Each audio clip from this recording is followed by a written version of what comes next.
नमस्कार दोस्तों, आप सभी का एक बार फिर से स्वागत है हमारे चैनल जतिन लाइफ स्टाइल में। आज मैं आपको हरियाली तीज की कथा सुनाने जा रही हूँ। अगर आपको ये कथा पसंद आई हो तो कमेंट बॉक्स में भगवान शिव, माँ पार्वती की जय अवश्य लिखिए।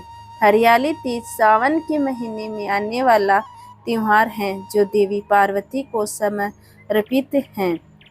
भविष्य पुराण के अनुसार तीज यानी तृतीया तिथि का व्रत और पूजन देवी पार्वती को प्रसन्न करने के लिए किया जाता है।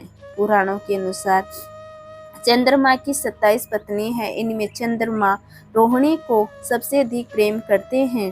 पुराण के अनुसार रोहिणी ने तृतीया तिथि का व्रत किया था, जिससे रोहिणी के प्रति चंद्रमा का प्रेम सबसे अधिक है। सावन के मास में जो कुंवारी कन्याएं और सुहागन स्त्री तृतीया तिथि को हरियाली तीज की कथा सुनती हैं और देवी पार्वती की भगवान शिव के साथ पूजा करती हैं, उन्हें मनोकुल जीवन साथी की प्राप्ति होती है और सुहागन की उम्र भी लंबी होती है। इस संदर्भ में पुराण में कथा की देवी पार्वती और भगवान शिव ने हरियाली तीज को किस प्रकार कन्याओं के लिए विवाह और वैवाहिक जीवन में प्रेम और आनंद पाने का व्रत बताया है। हरियाली तीज के दिन जगह जगह झूले पड़ते हैं।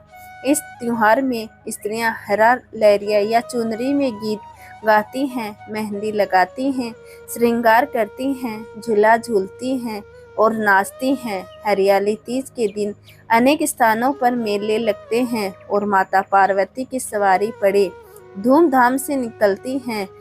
हरियाली तीज के दिन भगवान शिव और माँ पार्वती की विधिवत पूजा करने के साथ साथ इस व्रत का पाठ अवश्य करना चाहिए। मान्यता है कि इस व्रत को स्वयं भगवान ने माँ पार्वती को पिछले जन्म के बारे में याद दिलाने के लिए सुनाया था। आइए अब सुनिए हरियाली तीज की यह व्रत कथा। कहा जाता है कि स्वयं भगवान शिव ने माँ पार्वती को उनके पूर्व जन्म के बारे में याद दिलाने के लिए यह कथा सुनाई थी। भगवान शिव कहते हैं, हे पार्वती, बहुत समय पहले की बात है जब तुमने हिमालय पर मुझे वर के रूप में पाने के लिए कठोर तप किया था। इस दौरान तुमने अन्न जल त्याग कर सूखे पत्ते चबाकर दिन बिताए थे। मुझे वर के रूप में पाने के लिए तुमने किसी भी मौसम की कोई परवाह नहीं की और तुमने निरंतर तप किया। तुम्हारी इस स्थिति को देखकर तुम्हारे पिता बहुत दुखी थे। ऐसी स्थिति में नारद जी तुम्हारे घर पधारे। जब तुम्हारे पिता ने नारद जी से उनके आगमन का कारण पूछा तो नारद जी बोले, हे गिरिराज, मैं भगवान विष्णु के भेजने पर आया हूँ। आपकी कन्या की घोर तपस्या से प्रसन्न होकर वह उनसे विवाह करना चाहते हैं। इस बारे में मैं आपकी राय जानना चाहता हूँ। नारद जी की बात सुनकर पर्वतराज अति प्रसन्नता से बोले, हे नारद जी, स्वयं भगवान विष्णु मेरी कन्या से विवाह करना चाहते हैं तो इससे बड़ी कोई बात नहीं हो सकती। मैं इस विवाह के लिए तैयार हूँ। इसके बाद तुम्हारे पिता की स्वीकृति पाकर नारद जी विष्णु जी के पास गए और यह शुभ समाचार सुनाए। लेकिन जब तुम्हें इस विवाह के बारे में पता चला तो तुम्हें बहुत दुख हुआ। तुम मुझे मन से अपना पति मान चुकी थी। तुमने अपने व्याकुल मन की बात अपनी सहेली को बताई।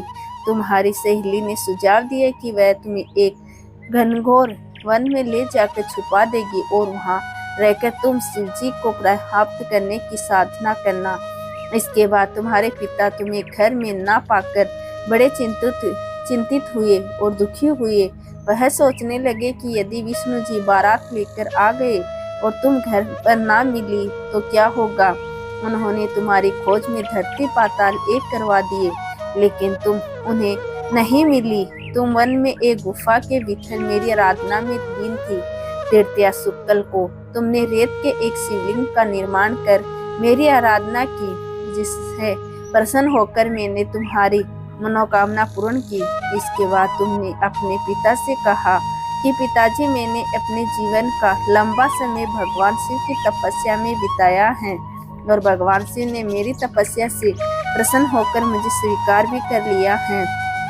अब मैं आपके साथ एक ही शर्त पर चलूंगी कि आप मेरा विवाह भगवान शिव के साथ ही करेंगे।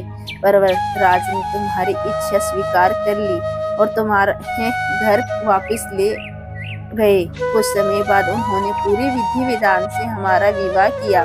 फिर भगवान शिव ने इसके बाद कहा, हे पार्वती, तृतीया को तुमने मेरी आराधना करके जो व्रत किया था उसी के परिणाम स्वरूप हम दोनों का विवाह संभव हो सका। इस व्रत का महत्व यह है कि मैं इस व्रत की पूर्ण निष्ठा से करने वाली प्रत्येक स्त्री को मनोवांछित फल देता हूँ। भगवान शिव ने पार्वती जी से कहा, इस व्रत को जो भी स्त्री श्रद्धा से करेगी उसे तुम्हारी तरह अचल सुहाग प्राप्त होगा। हरियाली तीज की पूजा भी थी। इस दिन आप घर पर ही हरियाली तीज की पूजा करना चाहती हैं तो इसके लिए आप कुछ विशेष नियमों का पालन करके पूजा कर सकती हैं और व्रत का फल भी प्राप्त कर सकते हैं। इस दिन प्रातः काल स्नान करने के बाद स्वच्छ वस्त्र धारण करें और पूजा स्थान पर दीपक जलाकर व्रत का संकल्प ले। यह व्रत निर्जला भी रखा जाता है। सुहागिन स्त्रियां इस दिन 16 श्रृंगार करती हैं और विशेष रूप से हरे रंग की साड़ी और चूड़ियां पहनती हैं। पूजा स्थल को स्वच्छ करके उस पर गोबर का लेप करें और गंगा जल से शुद्ध करें। फिर माता पार्वती की चौकी स्थापित करें। पूजा के लिए शुद्ध मिट्टी या बालू से भगवान शिव और माता पार्वती की प्रतिमा बनाई जाती है। यदि प्रतिमा बनाना संभव न हो तो उनके चित्र या मूर्ति की स्थापना कर पूजा की जाती है। भगवान शिव और माता पार्वती का आह्वान करें। शिव जी का अभिषेक गंगा जल और पंचामृत से करें। माता पार्वती को 16 श्रृंगार की सामग्री अर्पित करें।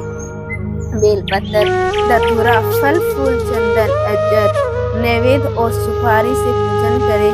सभी पूजन सामग्री अर्पित करने के बाद हरियाली तीज की व्रत कथा पढ़े और भगवान शिव और माँ पार्वती की आरती करें। अगले दिन मिट्टी या बालू की मूर्ति और पूजन सामग्री को नदी या किसी पवित्र जल स्रोत में विसर्जित कर दें। हरियाली तीज का व्रत न केवल धार्मिक आस्था का प्रतीक है बल्कि यह दाम्पत्य जीवन में प्रेम, समर्पण और स्थायित्व को भी दर्शाता है। जय हो भगवान शिव की, जय हो माता पार्वती की।